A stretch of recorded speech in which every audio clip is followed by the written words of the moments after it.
Baik, bismillahirrahmanirrahim. Assalamualaikum warahmatullahi wabarakatuh. Pada kesempatan kali ini, saya akan memberikan pembahasan dari ujian akhir semester Matematika Diskrit tahun sebelumnya, tahun 2020-2021. Ya, sebelumnya saya minta maaf, saya tidak bisa memberikan tutor secara langsung karena terkendala dari segi jadwal yang sudah berdempet juga, sudah menipis, dan juga belum menemukan jadwal yang bisa sesuai antara saya dengan teman-teman yang ingin melakukan tutor. Jadi sefleksibel mungkin ya kita buat video saja. Semoga video ini dapat teman-teman pahami. Dan jika nanti ada kekeliruan atau hal yang mau ditanyakan, silakan teman-teman diskusikan bersama teman-teman sendiri. Kalau masih belum putus ya, silakan tanya ke saya nanti juga boleh. Tapi jadikan opsi kesekian tanya ke saya ya. Ya, kita lanjut ke soalnya. Ini ada 5 soal. Soal ini terdiri dari permasalahan fungsi pembangkit, relasi rekurens, prinsip inklusi eksklusi, dan ada juga relasi juga. Jadi mari kita sama-sama bahas soal ini dari soal yang pertama. Seorang nenek ingin membagikan 25 permen kepada 4 orang cucunya, sehingga setiap cucu mendapatkan sedikitnya 3 permen dan tidak lebih dari 7 permen. Gunakan fungsi pembangkit untuk menentukan banyaknya cara membagikan permen tersebut. Ya, sebenarnya secara manual mungkin kita masih mampu ya mengerjakannya karena nilainya cenderung masih kecil, cuman maksimal 25 dan parameternya ya cuman 3 sampai 7 untuk 4 orang. Nah, tapi kita di sini juga diminta kalau pakai fungsi pembangkit gitu, gimana hasilnya gitu. Jadi tidak bisa secara langsung atau coba-coba trial and error, tapi memang kita menggunakan konsep di sini yaitu fungsi pembangkit. Nah, ini dia. Saya sudah membuat pembahasannya. Nanti setelah tutorial video ini, silakan teman-teman cek bahannya, nanti saya cantumkan linknya. Nah, pembahasan UAS Matematika Diskrit semester ganjil 2020-2021 Muhammad Rafi Fajri. Soal nomor 1, kita akan menentukan banyaknya cara membagikan permen. Nah, diketahui tadi ada 25 permen yang mau dibagikan ke 4 orang yang masing-masing orang memperoleh 3 sampai 7 permen. Nah, jadi bentuk seperti ini kita harus lihai untuk mengkonstruksinya ke dalam fungsi pembangkit gitu. Salah konstruksi ya kita bakal salah dapat hasil. Jadi kita harus hati-hati di sini. Jadi di sini kita konstruksi lah jadi menjadi fungsi pembangkit PX. PX sama dengan, nah apa isinya? Isinya adalah X pangkat 3 ditambah X pangkat 4 sampai X pangkat 7. Dari mana nilai ini didapat? Nilai ini didapat dari pangkatnya ini dari jumlah permen per orang tadi. Minimal 3 ya, berarti kita mulai dari 3, maksimal 7, berarti kita akhiri dengan 7. Nah, kemudian kita pangkatkan 4. Nah, pangkat 4 ini dari mana? Dari jumlah orang yang ingin kita bagikan. Banyak objeknya berapa, orangnya berapa, ada 4. Jadi kita pangkatkan dengan 4. Nah, di sini saya keluarkan X pangkat 3-nya, sehingga diperoleh seperti ini. Kemudian X pangkat 3 ini kita pangkatkan dengan 4. Ya. Jadi dapat X pangkat 12 dikali 1 tambah X hingga tambah X pangkat 4 yang dipangkatkan dengan 4. Selanjutnya, apa yang kita lakukan adalah mengubah bentuk ini menjadi bentuk yang lebih sederhana. Jadi kita ubah ini menjadi 1 dikurang X pangkat 5 dipangkatkan 4 dikali 1 tambah X kuadrat tambah X pangkat 3 dan seterusnya dipangkatkan dengan 4. Nah, bentuk pengubah seperti ini sudah kita pelajari ya di tutorial yang kedua di fungsi pembangkit. Silakan teman-teman buka lagi PPT-nya jika teman-teman lupa. Nah, jadi di sini ada bentuk umumnya bagaimana cara merubahnya. Jadi kita dapat peroleh bentuk seperti ini. Oke, kita lanjutkan. Nah, di sini X pangkat 12 dikali 1 dikurang X pangkat 5 dikali 4. Nah, ini menggunakan segitiga Pascal di sini. Pangkatnya 4, berarti koefisiennya nanti akan berbentuk 1, 4, 6, min 4, 1. 1, 4, 6, 4, 1. Nah, karena ada negatif berarti selang-seling ya. 1, min 4, 6, min 4, 1. Nah, isinya apa? Isinya adalah X pangkat 5 ini yang berdarat ya. X, mulai dari X pangkat 12, ditambah dengan 5 jadi X pangkat 17, ditambah dengan 5 lagi jadi X pangkat 22, tambah 5 lagi, tambah 5 lagi. Jadi kita mulai bentuk seperti ini. Ini konsepnya segitiga Pascal di pelajaran binomial Newton. Dikali dengan 1 tambah X ditambah X kuadrat tambah X pangkat 3 dan seterusnya dipangkatkan dengan 4. Nah, bentuk ini dapat kita konstruksi lagi. Ini ada konsepnya juga, ada rumusnya juga. Jadi bisa diubah menjadi sigma K sama dengan 0 sampai hingga 4 plus K dikurang 1 dikombinasikan dengan K dikali X pangkat K. Nah, ini ada di PPT pertemuan kedua. Kalau teman-teman lupa, silakan diperhatikan lagi PPT-nya. Jadi, ini adalah konsep ya, rumus. Jadi, memang harus kita ketahui untuk mengkonstruksinya seperti ini. Kemudian, nah di sini kita kan mau jumlah permen kita ada sebanyak 25 tadi ya. Jadi mau kita cari berapa koefisien dari X pangkat 25. Nah, ini mau kita cari sebenarnya. Nah, untuk mencari koefisien dari X pangkat 25, tentu yang kita perhatikan apa? Berapa nilai dari sebelumnya. Yang akan membentuk 25 itu siapa aja gitu. Yang akan membentuknya ya ketika X sama dengan 12, 17, dan 22. 27 enggak kita hiraukan lagi. Kenapa? Karena udah melebihi 25. Begitu juga dengan 32. Jadi ada 3 yang mau kita pandang, yaitu X pangkat 12, X pangkat 17, dan X pangkat 22. Nah, perhatikan bahwa kalau kita ambil X pangkat 12, berarti kita membutuhkan X pangkat 13. Ya, berarti K-nya adalah 13, sehingga dia memperoleh nanti X pangkat 25. Begitu juga dengan X17 dan X22, maka nilai K yang kita ambil adalah 8 dan 3. Sehingga banyak cara membagi permen adalah, nah, X pangkat 12 tadi ya, koefisien di depannya 1, berarti kita kalikan 1 dikali kombinasi di dalamnya. 4 plus 13 dikurang 1, dikombinasikan dengan 13. Dikurang 4 ini, ada koefisiennya min 4 di sini, dikali dengan nilai ini, nilai untuk ketika K-nya sama dengan 8. Begitu juga dengan 6, di plus 6 dikali kombinasi 4 plus 3 kurang 1 dikali 3. Jadi yang kita perhatikan cukup koefisiennya atau angka yang di depannya saja. Gitu. Yang lain kita hiraukan saja. Jadi diperhatikan koefisien di depan dan nilai pangkatnya cukup nggak 25. Jadi kita jumlahkan ketiganya, nanti kita kalkulasikan, kita sederhanakan, kita cari hasilnya, kita dapat nanti sebanyak 20 cara. Nah, jadi dengan menggunakan fungsi pembangkit, diperoleh banyaknya cara membagikan 25 permen kepada 4 anak, di mana masing-masing anak memperoleh setidaknya 3-7 permen, maka 3 dan maksimal 7 permen, maka banyak caranya adalah 20 cara. Ya, ini adalah soal nomor 1, jawabannya adalah 20 cara. Jadi yang perlu kita perhatikan, yang pertama adalah bagaimana cara mengkonstruksi, yang kedua bagaimana cara kita mengolah dan menyederhanakan, nah yang ketiga bagaimana cara kita mengambil nilai dari koefisiennya agar cukup menjadi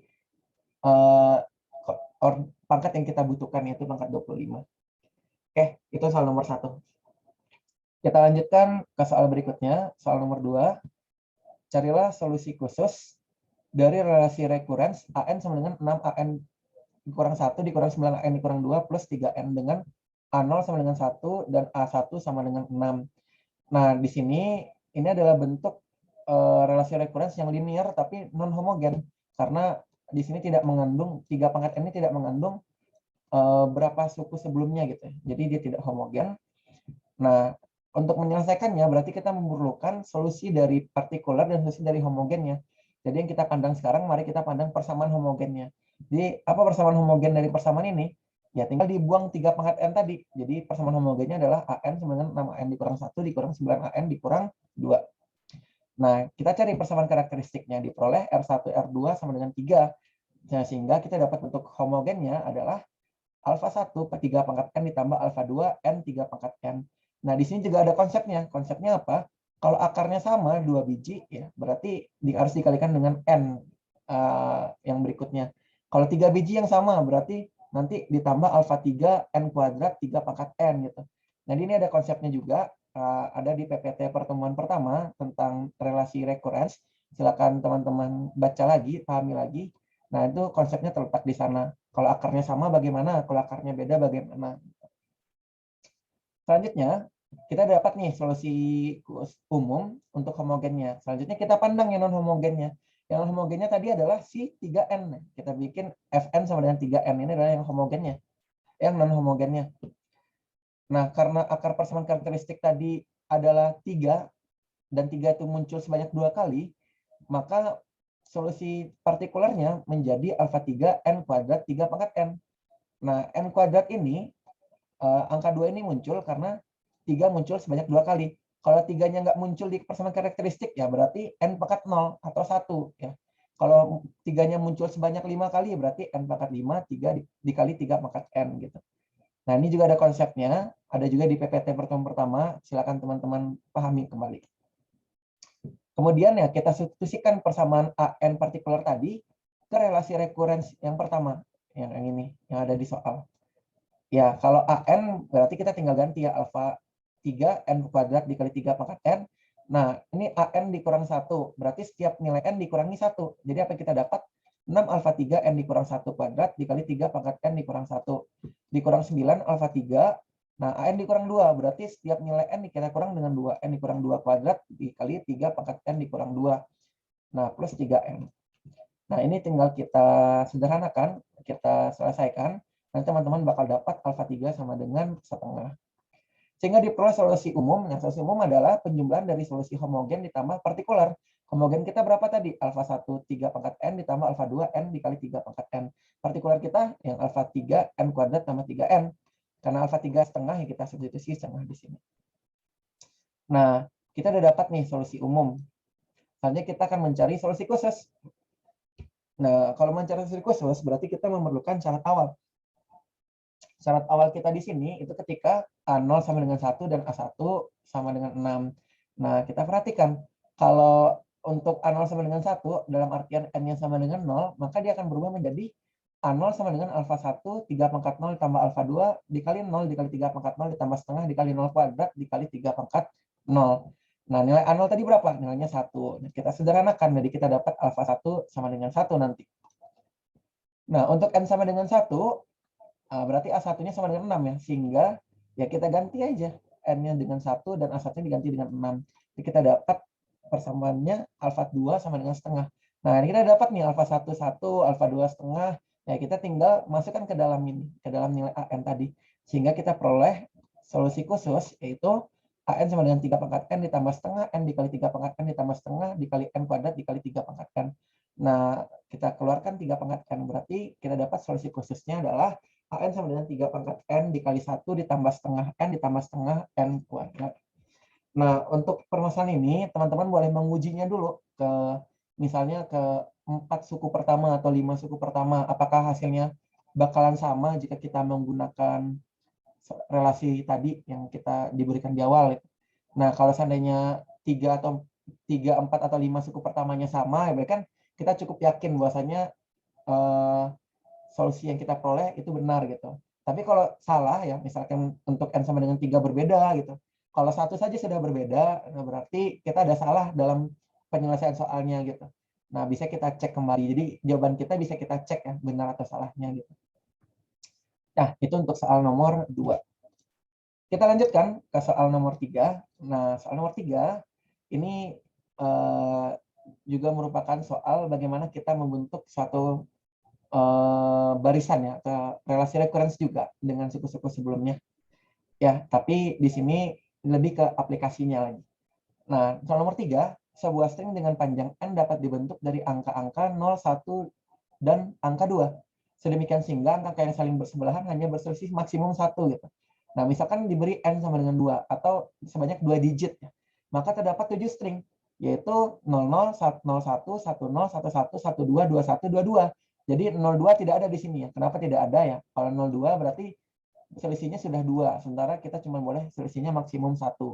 Jadi cuma boleh selisih 0 atau 1. Nah, notasi siku tutup dan siku buka ini menyatakan bentuk satu string. Jadi sudah dipaketkan satu string ke dalamnya gitu. Berapa banyak string yang dapat dibentuk jika diberikan n-nya sama dengan 10? Nah, kalau ada 10 digit, nah maksudnya kalau 10 digit, berapa banyak yang bisa kita bentuk bentukan string tanda kurungnya ini gitu.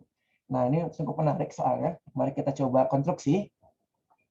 Akan ditentukan banyaknya string yang terbentuk untuk n sama dengan 10. Jadi di sini kita coba cari pola dulu. Jadi kuncinya di sini kita mencari pola. Nah, kalau n sama dengan 1, jelas ya.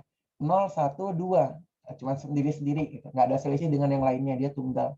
Nah, kalau n-nya sama dengan 2, nah, si 0 tadi ini boleh didekatkan dengan 0 lagi. Dan boleh juga dengan 1, tapi tidak dengan 2. Nah, kalau 1 boleh 0, boleh 1, boleh 2. Kalau 2, nah 2 nggak boleh 0 ya. Berarti cuma boleh 1 dan 2. Gitu juga dengan n-nya sama dengan 3. Kita sambung lagi ke kanan nih.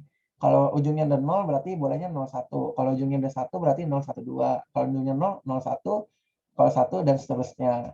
Nah, untuk n sama dengan 3, totalnya ada 17. Nah, coba kita perhatikan di sini.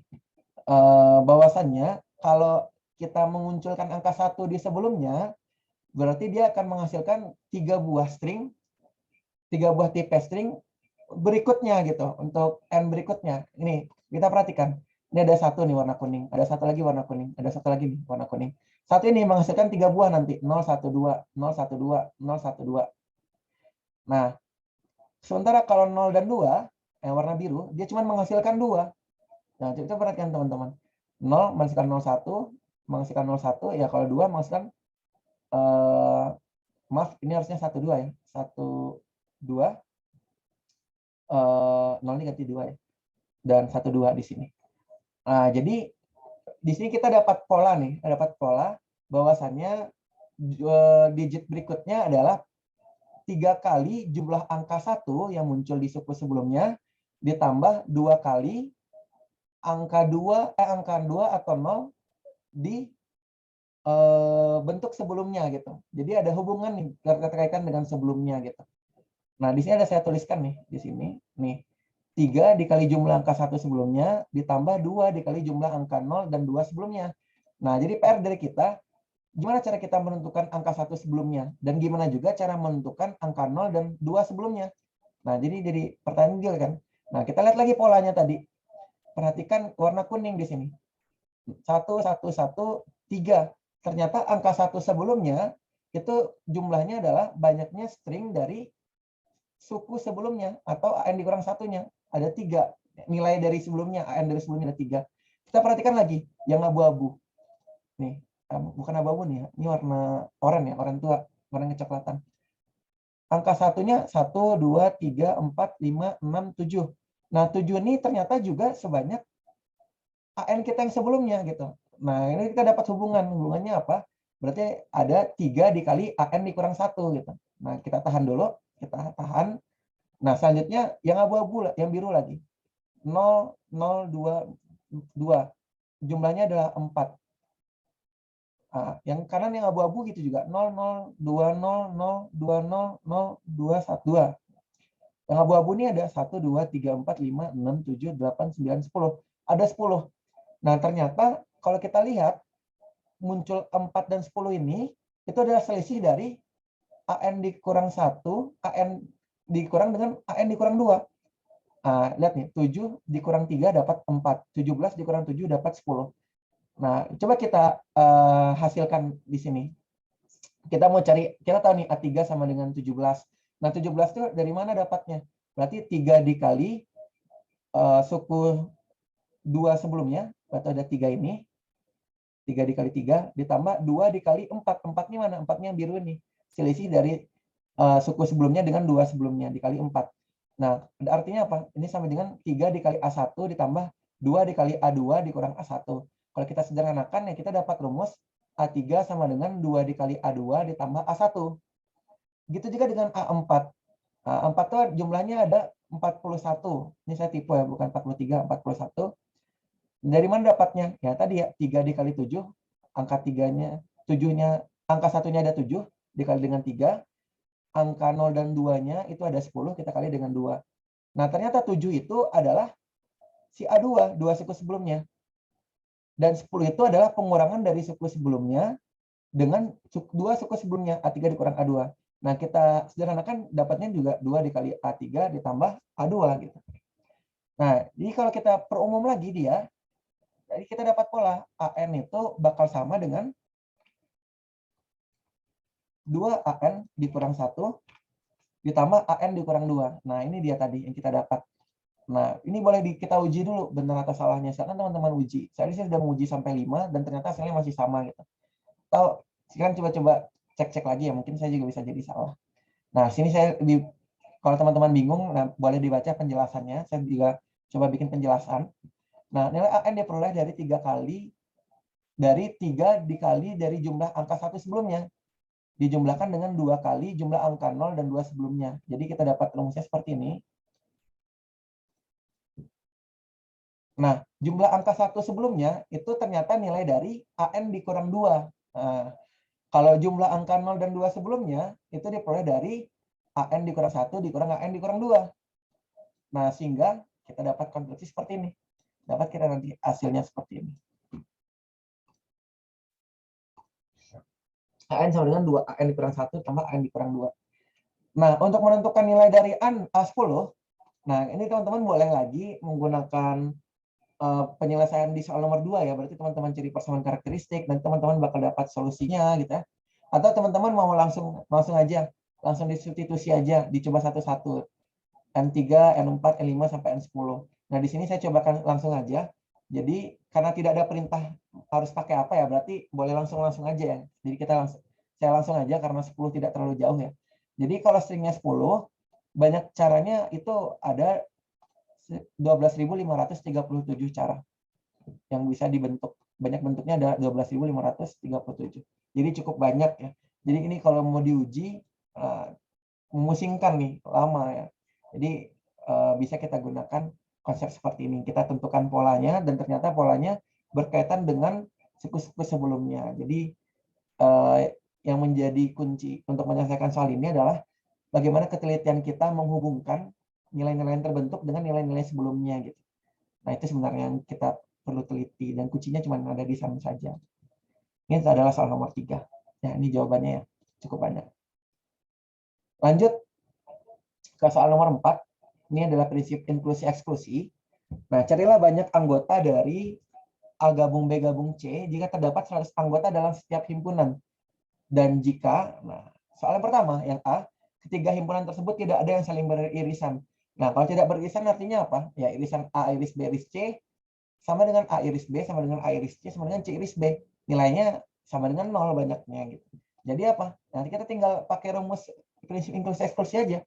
Nah, penjumlahan individu, pribadi-pribadi dikurang dengan irisan berdua-berduaan dan ditambah dengan irisan bertiga. Dapat 300. Nah, yang B, terdapat 5 anggota yang sama. Nah, kalau sama berarti irisan dari kedua anggota ini 50. Berarti tinggal kita ganti aja 50. Kurang 50, kurang 50, kurang 50, tambah 0. Jadi 150. Nah, yang C, terdapat 50 anggota yang sama dalam setiap pasang himpunan dan 25 anggota yang sama dalam ketiga. Nah, berarti tambah 25 di sini. Tadi yang kita ganti. Jadi 175. Nah, kalau yang D gimana? Yang D, irisan setiap pasang himpunan dan irisan ketiga himpunan berukuran sama. Artinya, A iris B itu sama dengan A iris C, sama dengan A iris B, sama dengan jumlah dari A iris B iris A iris B iris C. Jadi ya, kita anggap sama, kita ubah menjadi A iris B iris C semuanya. Nah, nanti kita dapatkan nilai dari jumlah A gabung B gabung C sama dengan 300 dikurang 2 dikali jumlah A iris B iris C. Ya, kita nggak diberi tahu berapa jumlahnya. Jadi cukup sampai sini aja jawabannya. Nah, jadi soal nomor 4 cukup sederhana ya, prinsip inklusi eksklusi. Konsepnya ya cuman ini ya, sama kita harus paham maksud soal itu aja. Kita lanjut ke soal terakhir, soal nomor 5. Ini adalah soal relasi. Misalkan R adalah relasi pada suatu himpunan yang berisi pasangan terurut bilangan bulat positif, sedemikian sehingga A, B, C, D himpunan pasangan terurut A, B dan C, D elemen R jika dan hanya jika AD sama dengan BC. Nah, ini kata kuncinya. Jika dan hanya jika berarti berlaku kiri kanan ya. Tentukan apakah R merupakan suatu relasi ekivalen. Jelaskan jawaban Anda. Jawab. Nah, relasi ekivalen itu bersifat reflektif, refleksif, simetrik, dan transitif. Ada 3 sifatnya. Kenapa sifat reflektif? Reflektif itu sifatnya kalau dia A, B, maka dia juga harus memunculkan B, C. Nah, kita anggap A, B, dan B, C kita tuh elemen dari R. Nah, kita perhatikan ternyata memenuhi nggak sama soal. Soal kita kan A, B, C, D, maka harusnya AD sama dengan BC. Gitu. Nah, di sini memenuhi nggak nilainya? Ternyata memenuhi. Memenuhi apa? Memenuhi AB sama dengan BA. Gitu. Coba kita kalikan. Ini kan AD sama dengan BC. Berarti A dikali D sama dengan B dikali C. Nah, kita lihat ini. Ini berarti A dikali, maaf ini A.